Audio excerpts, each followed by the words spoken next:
Mulheres que correm com os lobos. Clarissa Pinkola Estes. Capítulo 4. O parceiro à união com o outro. Um hino para o homem selvagem. Manaui. Se as mulheres querem que os homens as conheçam, que eles realmente as conheçam, elas têm de lhes ensinar algo do seu conhecimento profundo. Algumas mulheres dizem que estão cansadas, que já se esforçaram demais nessa área. Sugiro humildemente que elas estiveram tentando ensinar um homem sem vontade de aprender. A maioria dos homens quer saber, quer aprender. Quando os homens demonstram essa disposição, é a hora de fazer revelações. Não apenas a esmo, mas porque mais uma alma perguntou. Vocês verão que é assim. Seguem-se, portanto, alguns dos pontos que irão tornar mais fácil para um homem compreender para que ele venha na direção da mulher. É uma linguagem, a nossa linguagem. Não há dúvida quanto ao fato de um homem selvagem procurar sua noiva nas profundezas da terra. Em lendas comuns entre os celtas, existem os famosos casais de deuses selvagens que se amam mutuamente. Eles muitas vezes vivem no fundo de um lago, onde são protetores da vida oculta e do mundo oculto. Na mitologia da Babilônia, Inanna, a de coxas de cedro, chama seu amado, o arado do touro. Venha me cobrir com o seu ardor. E mesmo nos tempos modernos, mesmo agora na região mais ao norte do meio-oeste, ainda se diz durante as tempestades que a mãe e o pai de Deus estão rolando da cama de molas, provocando o trovão. Da mesma forma, não há ninguém que a mulher selvagem ame mais do que um parceiro que seja seu igual. No entanto, talvez desde o início dos tempos, incessantemente, aqueles que queriam ser seus parceiros não estão muito seguros de compreender a verdadeira natureza da mulher. O que realmente deseja a mulher? Essa é uma pergunta antiga, um enigma expressivo da natureza rebelde e misteriosa que todas as mulheres possuem. Embora a megerem The Wife of Bed, resmungasse que a resposta dessa pergunta era de que as mulheres desejavam soberania sobre suas próprias vidas. E isso seja, na verdade, um fato irrevogável. Existe ainda uma outra verdade de igual vigor que também responde a essa pergunta. Segue-se uma história que responde à questão antiquíssima acerca da história da mulher. Aqueles que se empenharem do modo demonstrado na história serão amantes e companheiros da mulher selvagem para sempre. A senhorita V.B. Washington me passou esta versão da lenda afro-americana chamada Manaui. Manaui. Era uma vez um homem que vinha cortejar duas irmãs gêmeas. Você não poderá se casar com elas, a não ser que consiga adivinhar seus nomes, dizia, porém, o pai das moças. Manaui tentava e tentava, mas não conseguia adivinhar os nomes das irmãs. O pai das moças abanava a cabeça e mandava Manaui embora todas as vezes. Um dia, Manaui levou seu cachorrinho junto numa visita de adivinhação. E o cachorro percebeu que uma irmã era mais bonita do que a outra, e que a outra era mais delicada do que a primeira. Embora nenhuma das duas irmãs possuísse todas as virtudes, o cachorrinho gostou muito delas, porque elas lhe deram petiscos e sorriram olhando fundo nos seus olhos. Também naquele dia, Manaui não conseguiu adivinhar os nomes das jovens e voltou irritado para casa. O cachorrinho, porém, voltou correndo para a choupana das irmãs. Ali ele enfiou a orelha por baixo de uma das paredes laterais e ouviu as moças dando risinhos e falando sobre como Manaui era bonito e másculo. Enquanto falavam, as irmãs se chamavam mutuamente pelo nome, e o cachorrinho, tendo ouvido, voltou correndo com a maior velocidade possível para seu dono para lhe passar a informação. No caminho, porém, um leão havia deixado um grande osso ainda com carne perto do caminho. E o minúsculo cachorrinho sentiu imediatamente o cheiro. Não pensou em mais nada e se desviou mato adentro, arrastando o osso. Ali ele lambeu e mordiscou o osso com grande prazer, até que todo o sabor desapareceu. Ah! O pequeno cãozinho de repente se lembrou da tarefa esquecida. Mas infelizmente ele também havia esquecido os nomes das moças. Por isso ele correu de volta à choupana das gêmeas, e dessa vez já era noite, e as jovens estavam passando óleo nos braços e pernas, uma da outra, e se arrumando como se fosse para uma festa. Mais uma vez o cãozinho as ouviu chamando-se mutuamente pelo nome. Ele deu pulos de alegria, e estava correndo pelo caminho afora na direção da choupana de Manaui, quando no meio do mato veio o aroma de noz moscada fresca. Ora, não havia nada que o cachorrinho adorasse mais do que noz moscada. Por isso ele se desviou um pouco do caminho e correu para o lugar onde uma bela torta de laranjas estava esfriando em cima de uma tora. Bem, logo a torta já não existia mais, e o cachorrinho tinha um adorável hálito de noz moscada. Enquanto trotava de volta para casa com a pança cheia, tentou pensar nos nomes das moças. Mas, mais uma vez, ele os havia esquecido. Finalmente o cachorrinho tornou a voltar correndo até a choupana das irmãs. E dessa vez as irmãs estavam se preparando para se casar. Ah, não, pensou o cachorrinho, quase não tenho mais tempo. E quando as irmãs se chamaram pelo nome, ele guardou os nomes na mente e saiu em disparada, com a determinação resoluta e absoluta de que nada iria impedi-lo de transmitir os preciosos nomes a Manaui imediatamente. O cãozinho vislumbrou uma caça pequena recém-morta no caminho, mas a ignorou e saltou por cima dela. Por um instante pareceu-lhe sentir o aroma de noz moscada no ar, mas ele ignorou e preferiu continuar correndo na direção da sua casa e do seu dono. No entanto, ele não contava com a possibilidade de um estranho de negro saltar do mato, agarrá-lo pelo pescoço e sacudi-lo ao ponto de seu rabo quase cair. Pois foi o que aconteceu. Diga-me aqueles nomes, diga-me os nomes das moças para que eu as possa conquistar, gritava o estranho o tempo todo. O cãozinho achou que ia desmaiar com aquele punho lhe apertando o pescoço, mas lutou com bravura. Ele rosnou, arranhou, esperneou e afinal mordeu o estranho entre os dedos. Os dentes do animal picavam como vespas. O estranho berrava como um búfalo da Índia, mas o cãozinho não o soltava. O estranho correu pelo mato adentro com o cãozinho pendurado numa das mãos. Solte-me, solte-me, cãozinho. E eu soltarei, implorou o estranho de negro. Não me volte por aqui, rosnou entre dentes o cãozinho, ou não verá mais a luz do dia. E assim o estranho fugiu pelo mato, gemendo enquanto corria. O cachorrinho prosseguiu meio mancando, meio correndo pelo caminho até encontrar Manaui.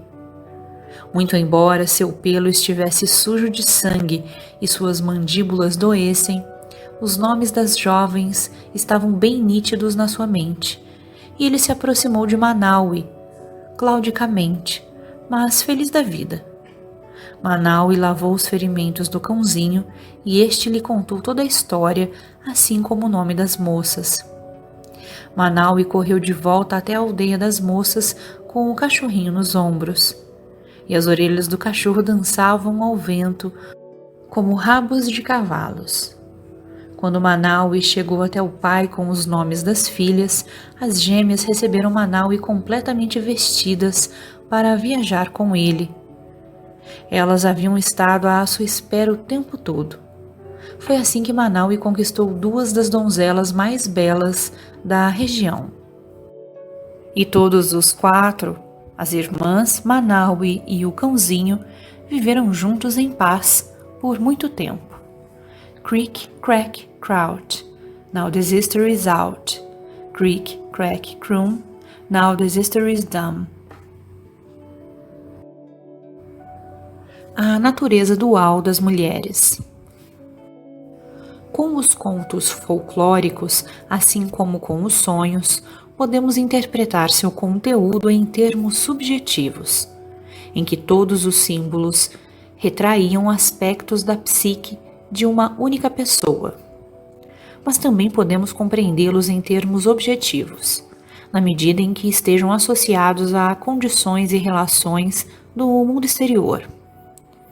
Examinaremos aqui o conto de Manaui, mas sob o aspecto do relacionamento entre uma mulher e seu parceiro, tendo em mente que muitas vezes, como é por fora, é como é por dentro. A história decifra um segredo antiquíssimo das mulheres, que é o seguinte: para conquistar o coração de uma mulher selvagem, seu parceiro deve entender profundamente sua dualidade natural. Embora pudéssemos, em termos etnológicos, encarar as duas mulheres na história como noivas numa cultura polígama, a partir de uma perspectiva arquetípica, essa história fala do mistério de duas poderosas forças femininas numa única mulher. A história de Manaui contém todos os fatos essenciais para a intimidade com a mulher selvagem. Manaui, através de seu cão fiel, adivinha os dois nomes, as duas naturezas do feminino. Ele não sairá vencedor a não ser que resolva o mistério. E precisa usar seu próprio self instintivo, o self cão, para conseguir o que deseja. Qualquer um que seja íntimo de uma mulher selvagem está de fato na presença de duas mulheres, um ser exterior e uma criatura interior, um que habita o mundo terreno e o outro que vive num mundo não tão visível. O ser exterior vive à luz do dia e é observado com facilidade. Muitas vezes é uma pessoa pragmática, aculturada e muito humana.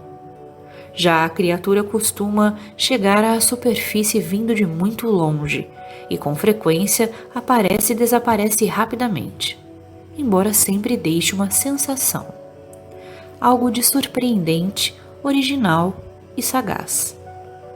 O esforço de compreender essa natureza dual das mulheres às vezes faz com que os homens, e até mesmo as próprias mulheres, fechem os olhos e bradem aos céus em busca de ajuda.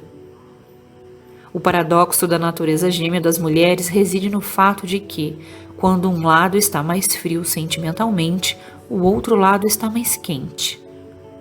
Quando um lado é menos apressado e mais rico em termos relacionais, o outro pode ser até certo ponto gélido. Muitas vezes um lado é mais feliz e maleável, enquanto o outro sente um anseio por não sei bem o que. Um lado pode ser cheio de alegria, enquanto o outro é lamentoso e melancólico. Essas duas mulheres que são uma são elementos separados, porém associados, que se combinam em milhares de formas. A força de ser dois. Embora cada lado da natureza de uma mulher represente uma entidade separada, com funções diferentes e capacidade de discernimento, elas devem à semelhança do cérebro com seu corpus callosum ter um conhecimento ou uma tradução um do outro, e portanto funcionar como um todo. Se a mulher esconde um dos lados ou privilegia um dos lados em demasia, ela tem uma vida desequilibrada, que não lhe permite acesso ao seu pleno poder. Isso não é bom. É necessário desenvolver os dois lados. Há muito que aprender acerca da força de ser dois quando examinamos o símbolo dos gêmeos. No mundo inteiro, desde tempos remotos, considerou-se que os gêmeos fossem dotados de poderes sobrenaturais. Em algumas culturas existe toda uma disciplina dedicada ao equilíbrio da natureza dos gêmeos, pois eles são considerados como duas entidades que compartilham uma alma. Mesmo após a morte, os gêmeos recebem alimento, a atenção de conversas, presentes e sacrifícios. Em diversas comunidades africanas e do Caribe, disse que o símbolo das irmãs gêmeas possui Yuyu, a energia mística da alma. Portanto, exige-se que as gêmeas recebam cuidados impecáveis para que não recaiam um mau agouro sobre toda a comunidade. Uma precaução da religião de voodoos do Haiti exige que as gêmeas sempre recebam exatamente as mesmas porções de alimento, para que assim seja sumariamente eliminada a possibilidade de inveja entre as duas. Ainda mais, no entanto, para impedir que uma delas definhe, pois se uma morrer, a outra também morrerá. E os benefícios espirituais que elas proporcionam à comunidade estarão perdidos. Da mesma forma, a mulher tem enormes poderes quando os aspectos duais individuais são reconhecidos conscientemente e considerados como uma unidade, mantidos unidos em vez de separados. O poder de ser dois é muito forte, e nenhum dos dois lados deve ser negligenciado. Eles precisam ser alimentados da mesma forma, pois juntos proporcionam ao indivíduo um poder excepcional. Ouvi uma vez uma história de um velho afro-americano no Centro-Sul. Ele surgiu de um beco quando eu me encontrava sentada em meio às pichações de um parque no centro da cidade. Algumas pessoas diriam que ele era maluco, pois falava com todos e com qualquer um. Ele arrastava os pés e mantinha um dedo em riste, como se quisesse verificar a direção do vento. Os quentistas reconhecem que essas pessoas teriam sido tocadas pelos deuses, e nós as chamamos de El Bulto, a trouxa, porque elas carregam um certo tipo de mercadoria e a exibem para quem quiser olhar. Esse El Bulto, especialmente simpático, me deu uma história a respeito da transmissão ancestral. Ele intitulou a história de Um pauzinho, dois pauzinhos. Esse é o costume dos antigos reis africanos, sussurrou. Na história, um velho está à morte e chama a família para perto de si.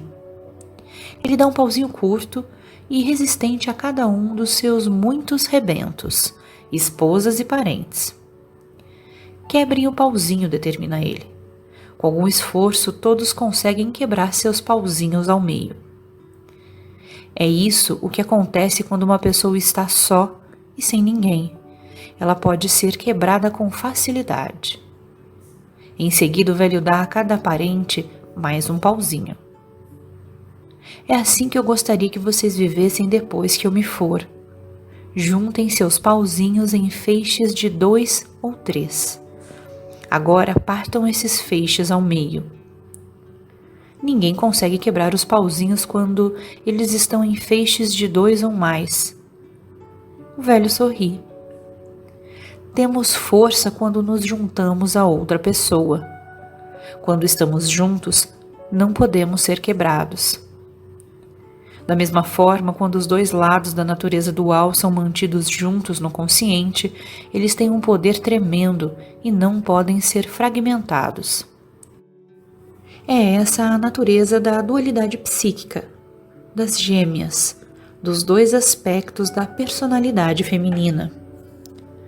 Sozinho, o self mais civilizado vive bem, mas sente uma certa solidão. Sozinho, o self selvagem também vive bem, mas anseia pelo relacionamento com o outro. A perda dos poderes psicológicos, emocionais e espirituais das mulheres tem como origem a separação dessas duas naturezas e a simulação de que uma delas não mais existia. Essa história pode ser interpretada como um relato sobre a dualidade masculina, assim como sobre a feminina. O homem Manaui tem sua própria natureza dual, o lado humano e o lado cachorro. Sua natureza humana, embora simpática e carinhosa, não lhe basta para ter sucesso na corte. E sua natureza canina, seu lado instintivo, que tem a capacidade de se esgueirar até perto das mulheres selvagens e, com sua audição aguçada, ouvir seus nomes. É o self-cão que aprende a superar as seduções superficiais e a reter os conhecimentos mais importantes. É a natureza canina de Manaui que tem a tenacidade e a audição apurada, os instintos para se enfiar por baixo de paredes e para encontrar, perseguir e resgatar ideias valiosas. As forças masculinas podem incluir tipos de energia semelhantes à do Barba Azul ou ao do assassino Mr. Fox, e por esse motivo tentam demolir a estrutura dual das mulheres. Esse tipo de pretendente não consegue tolerar a dualidade e procura a perfeição.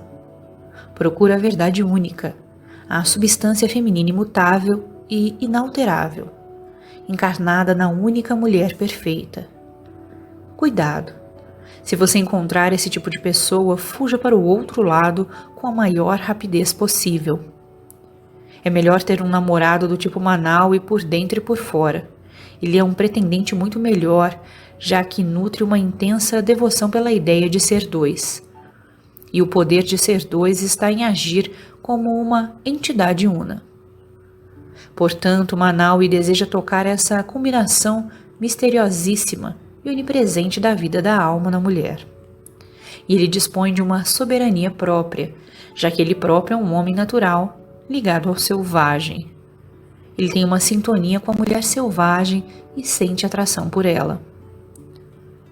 Entre aquela tribo de homens amontoados na psique da mulher, cujos membros são chamados pelos junguianos de ânimos, existe também uma atitude semelhante à de Manaui, que procura e reivindica a dualidade da mulher, que a considera valiosa, acessível e desejável, em vez de diabólica, feia e desprezível.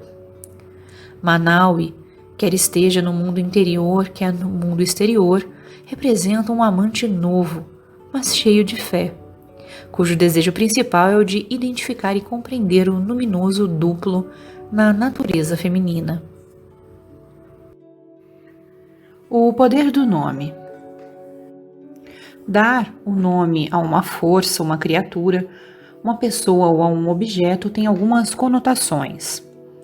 Nas culturas em que os nomes são escolhidos com cuidado pelo seu significado mágico ou auspicioso, saber o verdadeiro nome de uma pessoa representa conhecer a trajetória da vida e os atributos da alma daquela pessoa. E o motivo pelo qual o nome verdadeiro é muitas vezes mantido em segredo está na proteção do seu dono, para que ele ou ela possa crescer e cumprir o potencial do nome, e na proteção do próprio nome, de modo que ninguém o alvite ou o prejudique, e assim, para que a autoridade espiritual de cada um possa se desenvolver até suas proporções plenas. Nos contos de fadas e lendas populares, existem diversos outros aspectos relacionados ao nome, e estes estão em atividade no conto de Manaui. Embora haja alguns contos nos quais o protagonista procura pelo nome de uma força malévola a fim de exercer o poder sobre ela, é ainda mais comum que a procura pelo nome tenha como objetivo invocar aquela força ou aquela pessoa, chamá-la para que se aproxime e entrar num relacionamento com essa pessoa. Este último é o caso na história de Manaui. Ele viaja de um lado para o outro, sem parar, no esforço sincero de atrair o poder das duas para perto de si. Ele está interessado em descobrir seus nomes, não para se apoderar do poder delas, mas sim para conquistar um poder pessoal igual ao delas. Conhecer os nomes representa adquirir consciência acerca da natureza dual e retê-la. Por mais que desejemos e mesmo recorrendo ao nosso próprio poder, é impossível ter um relacionamento em profundidade sem o conhecimento dos nomes. A adivinhação dos nomes da natureza dual das duas irmãs é uma tarefa a princípio tão difícil para as mulheres quanto para os homens. No entanto, não é necessário que haja grande angústia no que lhe diz respeito. Se estivermos interessados em descobrir os nomes, então estaremos no caminho certo. E quais são os nomes exatos dessas duas irmãs simbólicas na psique da mulher? É claro que os nomes das dualidades variam de uma pessoa para outra, mas eles costumam representar opostos de alguma espécie. como grande parte do mundo natural. Eles de início podem parecer tão imensos a ponto de não apresentarem padrão ou repetição. No entanto, a observação cuidadosa da natureza dual, as perguntas que lhe fazemos e a atenção às suas respostas logo revelarão um modelo geral, um modelo que é imenso, a bem da verdade, mas que tem uma estabilidade com a das ondas que chegam e recuam. Suas marés altas e baixas são previsíveis. Suas correntes profundas podem ser mapeadas. No terreno da adivinhação dos nomes, dizer o nome de uma pessoa representa fazer um desejo por elas ou abençoá-las cada vez que seu nome é pronunciado. Identificamos esses dois temperamentos em nós mesmas, a fim de nos vincularmos a eles. Quando nomeamos, descobrimos significados pessoais e ocultos, bem como a beleza selvagem de ser mulher, não importando as personalidades dos aspectos opostos. Essa identificação e esse vínculo são chamados, em termos humanos, de amor a si mesmo. Quando ele ocorre entre dois indivíduos, é chamado de amor pelo outro. Manaui insiste em tentar adivinhar, mas não consegue descobrir os nomes das gêmeas, apenas com sua natureza comum. Seu self-cão age em seu benefício. É frequente que as mulheres anseiem por um parceiro que tenha esse tipo de persistência e inteligência para continuar a procurar entender sua natureza profunda. Quando ela encontra um parceiro com essas qualidades, ela lhe dedica amor e lealdade pela vida fora. Na história, o pai das gêmeas age como guardião do par místico. Ele simboliza uma característica intrapsíquica real que garante a integridade de coisas que ficam juntas e que não são separadas. É ele que testa o valor, a correção do pretendente. Ter um guardião desse tipo é bom para as mulheres. Nesse sentido, seria possível dizer que uma psique saudável testa novos elementos que se apresentem para nela se inserir. Que a psique tem sua própria integridade. Um processo de triagem. Uma psique saudável que contém um guardião paternal não aceita simplesmente qualquer pensamento, atitude ou pessoa. Apenas aquelas que são sensíveis ou que se esforçam para sê-lo. O pai das duas irmãs diz: "Espere aí. Enquanto você não me convencer de estar interessado em ter conhecimento profundo da essência verdadeira, seus verdadeiros nomes, não poderá ter minhas filhas." O pai está querendo dizer que não se pode alcançar o conhecimento dos mistérios das mulheres sem grande esforço. É preciso antes trabalhar. É preciso persistir no estudo da questão. É preciso que você se descubra cada vez mais próximo da verdade real desse enigma da alma feminina. Empresa que é tanto uma descida quanto uma charada. A natureza tenaz do cachorro. O cãozinho da história demonstra exatamente como funciona a tenacidade psíquica. Os cães são os mágicos do universo. Com sua simples presença, eles transformam o mau humor em sorrisos, as pessoas tristes em pessoas menos tristes. Eles geram relacionamentos, como na antiga epopeia da Babilônia, Gilgamesh, na qual Enkidu, o homem animal, peludo, contrabalança Gilgamesh, o rei excessivamente racional. O cachorro é todo um lado da natureza dualista do homem. Ele é a natureza dos bosques, aquele que sabe rastrear, que sabe porque pressente o que é o que. O cão gosta das irmãs porque elas o alimentam e sorriem para ele. O feminino místico compreende e aceita prontamente a natureza instintiva do cachorro. Os cães representam, entre outras coisas, aquele ou aquela que ama do fundo do coração com espontaneidade e perseverança, que perdoa sem esforço, que consegue correr muito e lutar, se necessário até a morte. A natureza do cão fornece pistas concretas de como um pretendente irá conquistar o coração das duas irmãs e a mulher selvagem. Manaue não adivinha os nomes mais uma vez e volta penosamente para casa. No entanto, o cachorrinho volta para a choupana das moças e presta atenção até ouvir seus nomes. No mundo dos arquétipos, a natureza do cão tanto é psicopômpica, a de um mensageiro entre o mundo exterior e o mundo das trevas, quanto ctoniana, aquela que provém das regiões mais escuras e mais remotas da psique, especificamente do mundo subterrâneo. É essa sensibilidade que o parceiro tenta alcançar para compreender a dualidade. O cão é semelhante ao lobo, só um pouco mais civilizado. Embora, como vemos no resto da história, não tanto assim. Esse cãozinho, em sua formação psicopômpica, é a psique instintiva. Ele ouve e vê de modo diferente do ser humano. Ele se transporta a níveis em que o ego sozinho jamais chegaria a pensar. Ele ouve palavras e instruções que o ego não consegue ouvir. E ele segue o que ouve. Uma vez, no Museu de Ciências em São Francisco, entrei num recinto cheio de microfones e alto-falantes que simulavam a capacidade de audição do cachorro. Quando uma palmeira balançava ao vento, parecia o dia do Armagedon. Quando se ouviam passadas, chegando ao longe, parecia que 1 milhão de saquinhos de flocos de milho estavam sendo esmagados bem no meu ouvido.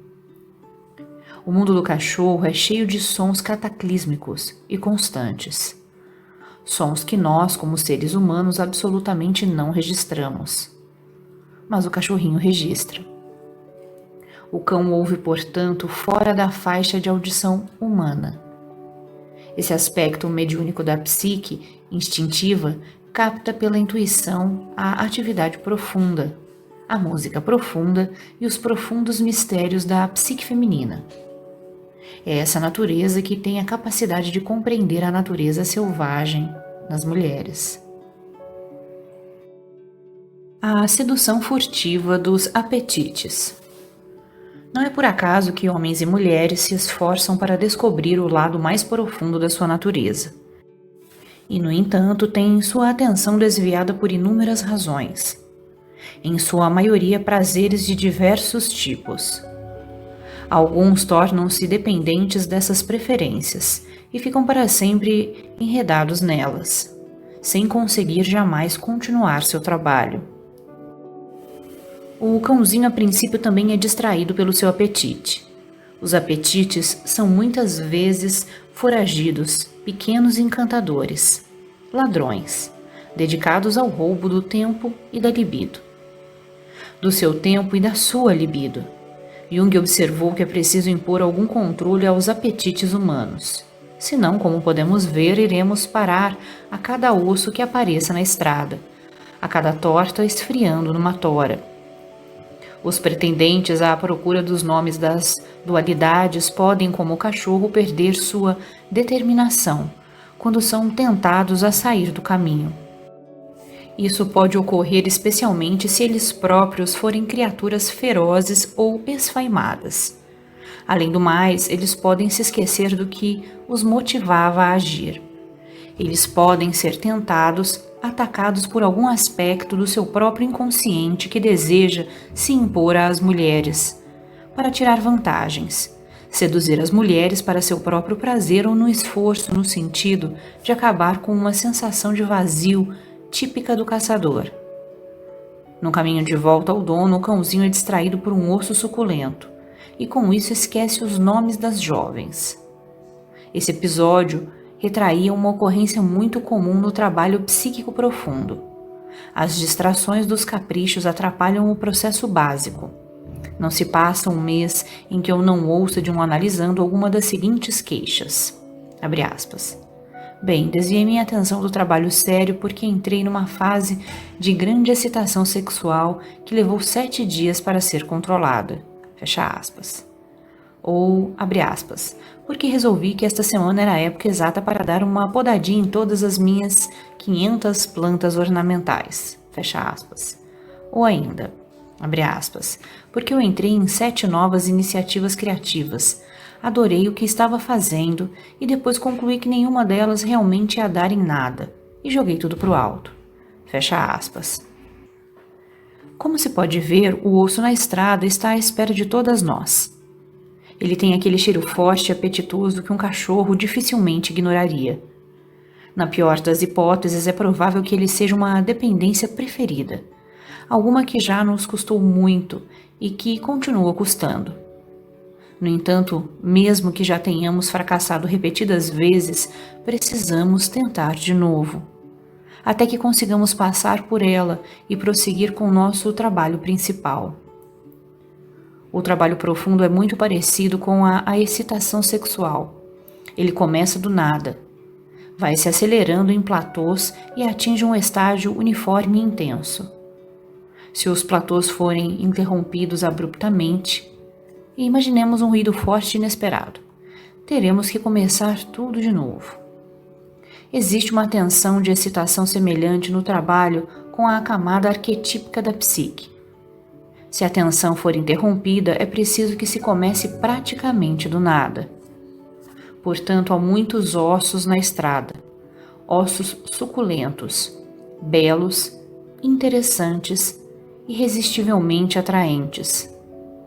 De algum modo, porém, eles fazem com que soframos de uma espécie de amnésia, com que nos esqueçamos não só de onde estávamos no nosso trabalho, mas também do que o trabalho tratava para começar.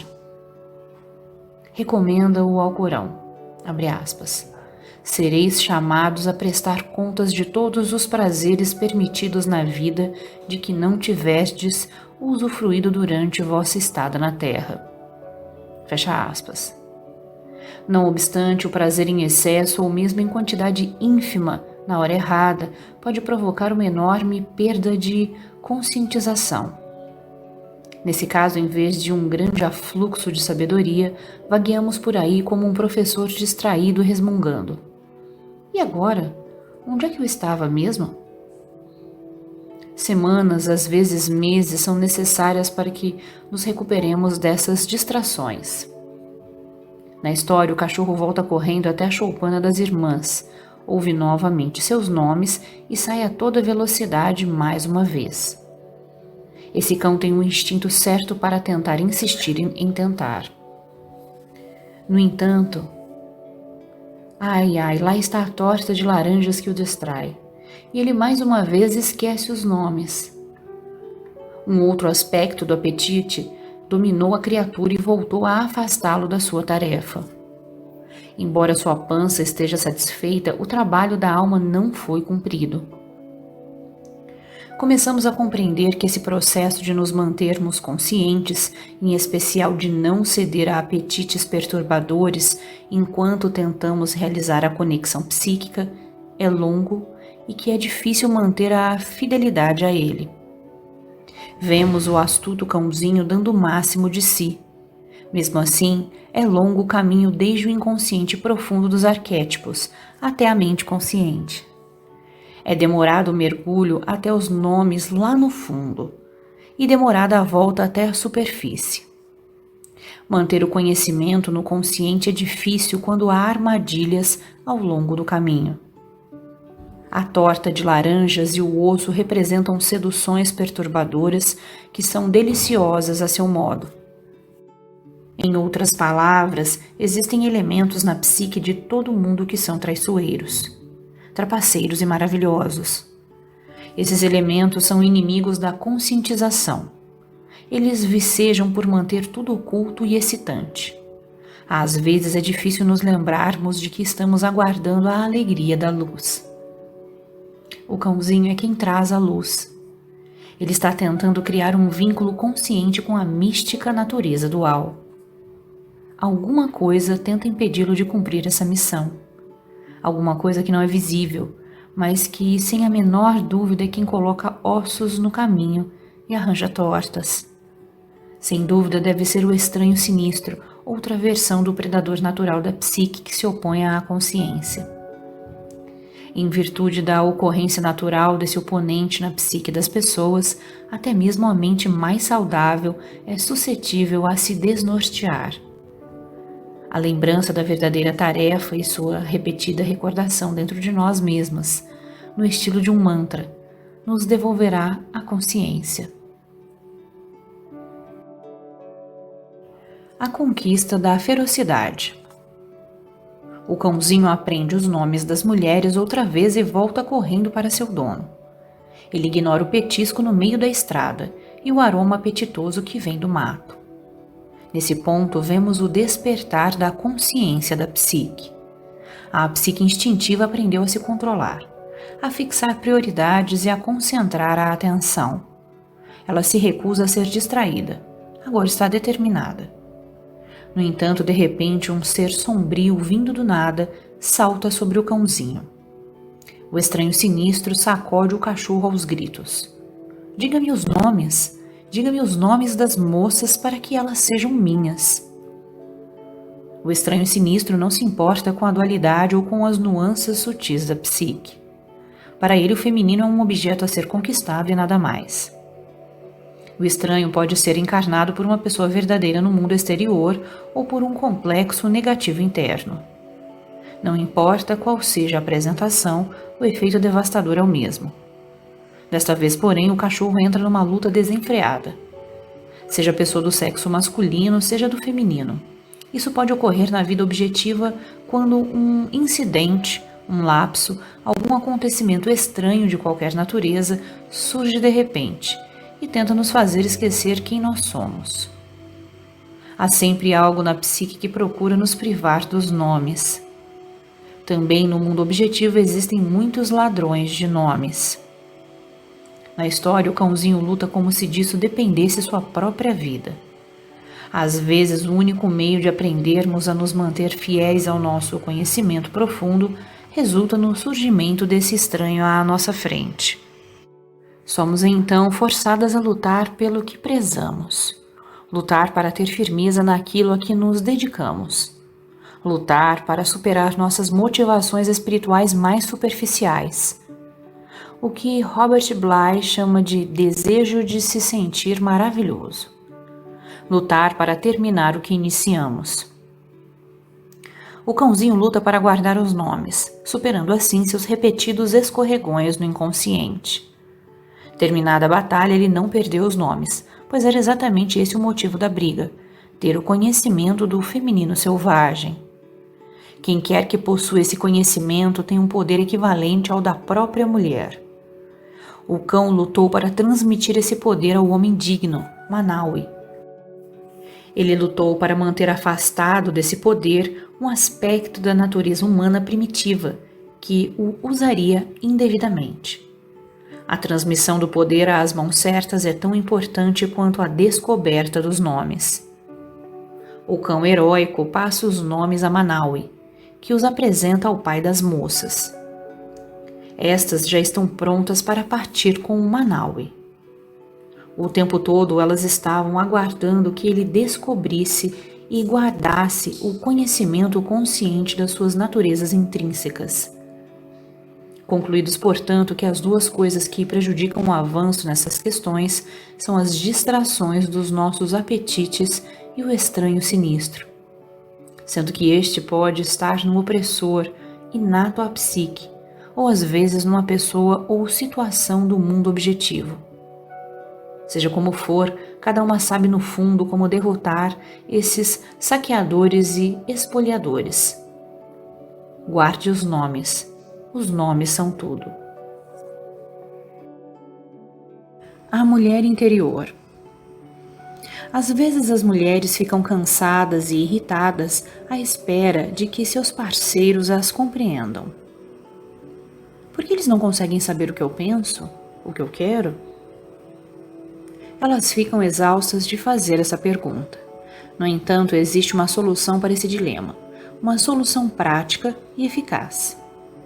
Se a mulher quiser que seu parceiro tenha esse tipo de receptividade, ela lhe revelará o segredo da dualidade da mulher. Ela lhe falará sobre a mulher interior, aquela que somada a ela mesma formará duas. Isso ela consegue ao ensinar seu parceiro a fazer duas perguntas de uma simplicidade enganosa, que farão com que ela se sinta vista, ouvida e conhecida. A primeira pergunta é a seguinte: o que você quer?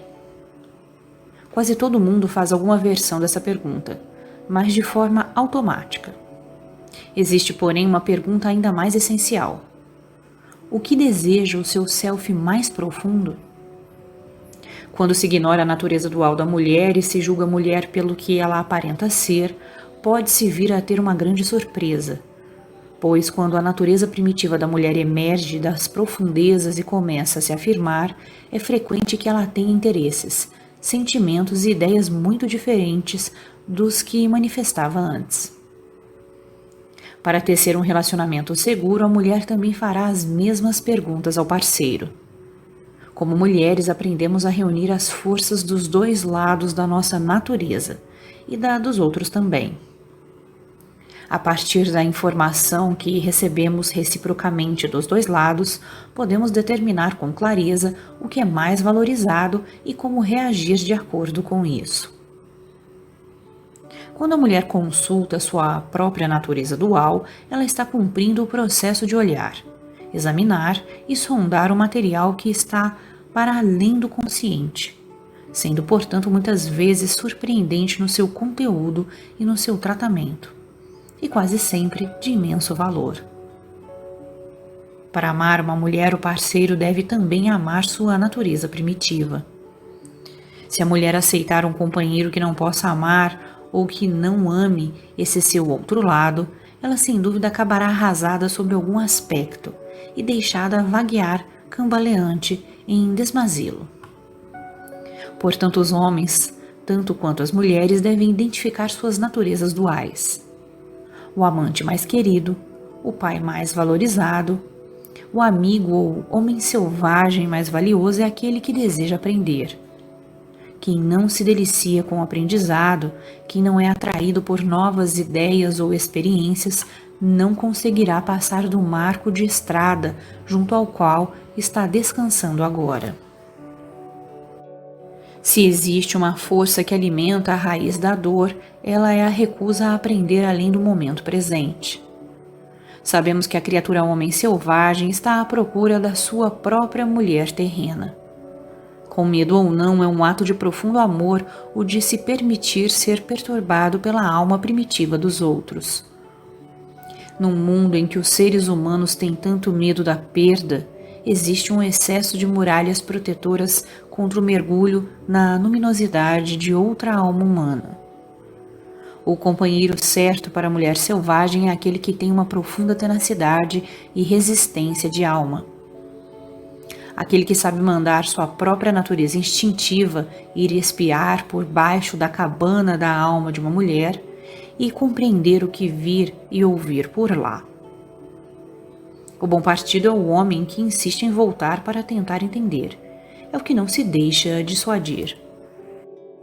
Portanto, a tarefa primitiva do homem consiste em descobrir os nomes verdadeiros da mulher, não em usar indevidamente esse conhecimento para ganhar controle sobre ela, mas sim para captar e compreender a substância luminosa de que ela é feita, para deixar que ela o inunde, o surpreenda, o espante e até mesmo o assuste. Também para ficar com ela, para entoar seus nomes para ela. Com isso, os olhos dela brilharão, e os dele também.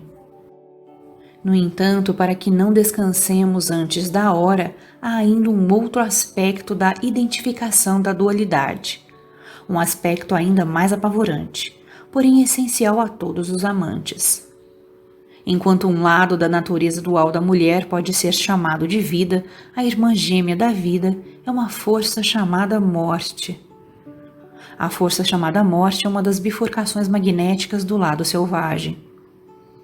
Se aprendermos a identificar as dualidades, acabaremos dando de cara com a caveira descarnada da natureza da morte. Dizem que só os heróis conseguem suportar a visão. O homem selvagem, sem dúvida, consegue. A mulher selvagem, sem a menor sombra de dúvida, consegue. Na realidade, eles são inteiramente transformados pela visão. Por isso, apresento-lhes agora a mulher esqueleto.